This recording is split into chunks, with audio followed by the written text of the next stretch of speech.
हम जब हिंदी साहित्य पढ़ते हैं तो हमारे सामने ये 3 शब्द बार बार आते हैं, डिंगल, पिंगल और सद्धू-कड़ी। बहुत सी विद्यार्थियों के लिए असमंजस की स्थिति ये होती है कि दरअसल ये होती क्या है। पहले तो इस बात को याद रखिए कि ये काव्य शैलियाँ हैं और अलग अलग समयों में इन काव्य शैलियों में काव्य रचनाएं हुई थी। तो डिंगल दरअसल एक भाषा है, काव्य शैली है। डिंगल वस्तुतः है राजस्थानी,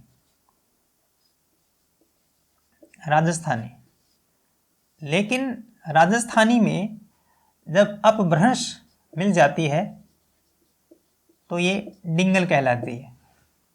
ठीक है, राजस्थानी और अपभ्रंश के मेल से डिंगल बनती है। राजस्थानी और ब्रज भाषा के मेल से पिंगल बनती है। और राजस्थानी में अगर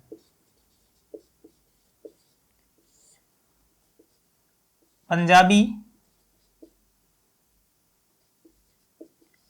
और खड़ी बोली मिल जाए, खड़ी बोली हिंदी, तो ये कहलाती है सद्धू-कड़ी। ये जो भेद है ये है मूल रूप से राजस्थानी, लेकिन अन्य भाषाओं का जब इसमें समावेश हो जाता है तो इनका ये काव्य रूप बन जाता है, काव्य शैली बन जाती है।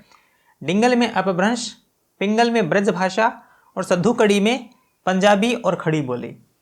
सद्धू-कड़ी भाषा दरअसल भक्ति काल के अंदर जो संत काव्य के अंदर रचनाएं हुई, भक्ति काल में निर्गुण काव्य धारा के अंदर जो रचनाएं हुई उसमें जैसे कबीर, दादू, रैदास, उनकी जो भाषा थी वो सद्धू-कड़ी थी। और आदिकाल के अंदर जो श्रृंगार काव्य रचा गया था वो तो भाषा थी पिंगल, और जो वीर काव्य रचा गया था उसकी भाषा थी डिंगल। यानी श्रृंगार काव्य के अंदर, प्रेम काव्य के अंदर पिंगल का इस्तेमाल होगा और वीर काव्य के अंदर डिंगल का इस्तेमाल होगा।